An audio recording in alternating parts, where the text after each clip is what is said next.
Hey, my new semester begins tomorrow. What's up, is a culture detective? You're investigating your favorite movies, and today I'm going to be doing a movie review on Eyes Wide Shut, written and directed by Stanley Kubrick, but it's actually adapted from a novel written in the 1920s called Traumnovelle, which means dream story. So yeah, Eyes Wide Shut. Let's talk about it. So I watched this movie on a big screen a couple nights ago in a landmark theater in LA, which is really awesome. I'm so glad I watched it on a big screen.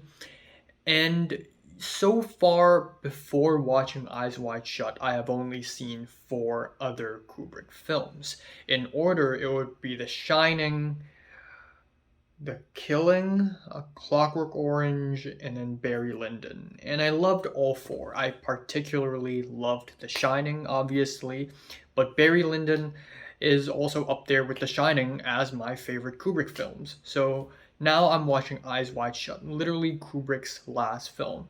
Now, normally when I watch a director's filmography, especially if it's a director who is really widely respected, who has a lot of really well known films, I would try to watch them in chronological order, meaning that I would watch their earliest films to their latest, or at least their earliest somewhat popular film. Why are you texting me? Somewhat popular film, and then go towards the latest. But yeah, somehow I ended up watching Eyes Wide Shut now, before I even watched 2001. And again, the reason why I haven't watched 2001 A Space Odyssey is because I'm waiting for a chance to watch it on a big screen. So there's that. But anyways, Eyes Wide Shut, directed by Stanley Kubrick, released in 1999. This is Kubrick's final film.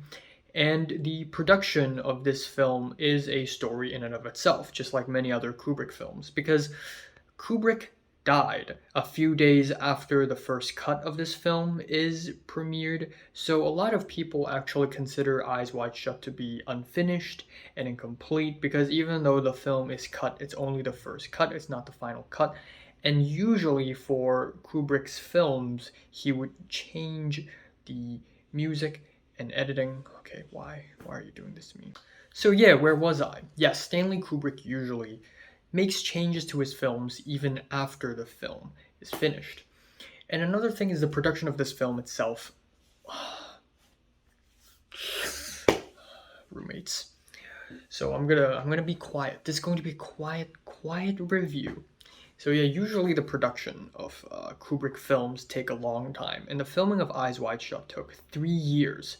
It took a whopping 3 years, and that's kind of because Stanley Kubrick had to film the same takes again and again and again and again and again for like 80 times, 90 times even.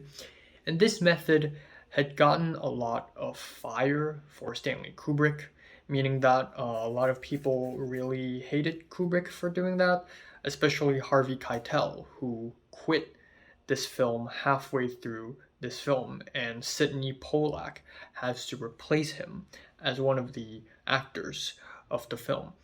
And also on top of that, when this film was released, it was sort of mixed reception. A lot of critics hated this film, saying that it's incomplete. And the release of this film was also a giant phenomenon in the world of cinema, because a lot of people know this film is coming, but they never really knew when it's going to be released. Think of it like a Frank Ocean album. It's somewhere along the lines of that. Like, nobody knows when a new one is coming out. They know it's in the making.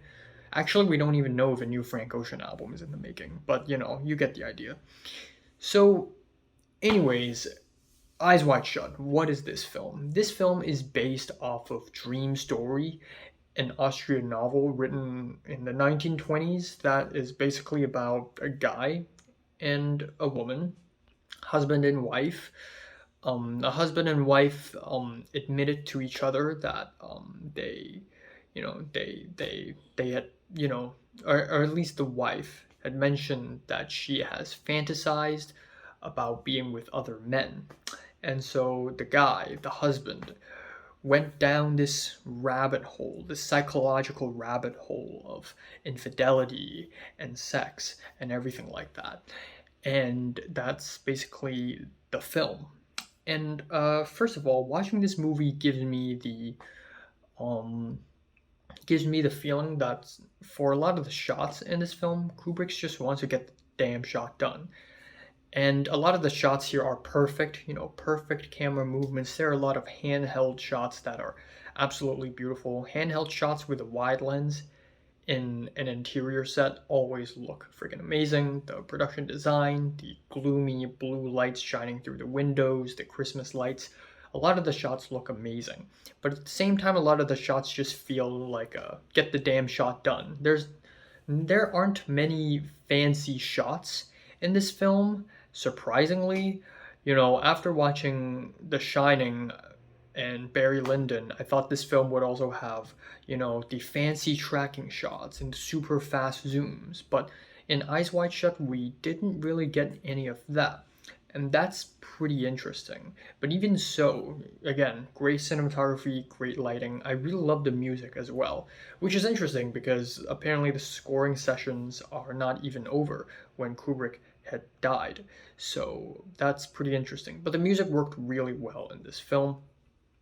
And I do really like the premise of this film. It really feels like an American film, even though it's based off of an Austrian novella.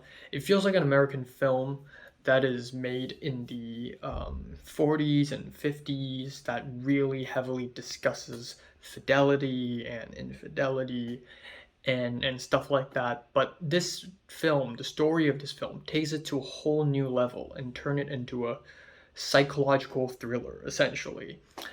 And I just really love it when people take the simplest things and the most trite story concepts and just blow it completely out of proportion. There's just something really cool about that. I like how Tom Cruise's character goes down this rabbit hole in this film. That's what I didn't expect in this film. So of course there's the iconic cult scene in this film, which everybody has probably seen. Even if they haven't seen this film, everybody had probably seen, a lot of memes and a lot of clips, like movie clips from this film, and it's all the cult scene. But trust me, the cult stuff takes up about maybe 5%, maybe around 10% of this film. Like, it's not even the main dish of this film. There is no main dish. The main dish of this film is concepts like sexuality and fidelity, and it's just bunch of side dishes mashed up together into one. And some people may think it's really messy, but in a way it sort of serves its purpose as a psychological thriller, because usually in a psychological thriller film we have a lot of different pieces of events and things that don't really make sense, they don't really put together well, but you sort of see them all at once and you form sort of an imagery, a pretty vague, hazy imagery of what's actually going on. And this is basically the film for me. And I also love how this film constantly reminds us about sex. Like, after Tom Cruise's character found out that his wife, Alice, played by Nicole Kidman, has fantasized about fucking other men, Tom Cruise, in his big black coat and in the taxi, just staring into the air, horny and confused, he started to constantly run into things that reminds him of that. So in the film, his character is a doctor, and he sees patients, and sometimes these patients, women, would take off their clothes. And then sometimes at one point, one of his patients' father had died, and the patient confessed her love to him. And then, he would be walking on the streets, and he would see a couple just making out on the streets. He would run into a hooker at some point, and of course, ultimately, he would run into a cult. I really don't know what's happening outside. And even though none of these events really piece together, they don't really make a lot of, they don't really come together. They're totally irrelevant with one another. Like the whole, Tom Cruise's patient is in love with him storyline doesn't really mean anything narratively, but it all comes together to remind viewers and remind Bill, Tom Cruise's character, that he always gets the chance to to commit adultery. He always gets the chance to just have sex with someone else. And it also constantly reminds him that other people are doing it as well. And it's all these little bits and pieces, these little scenes, they all compile together to form one mental imagery, one concept.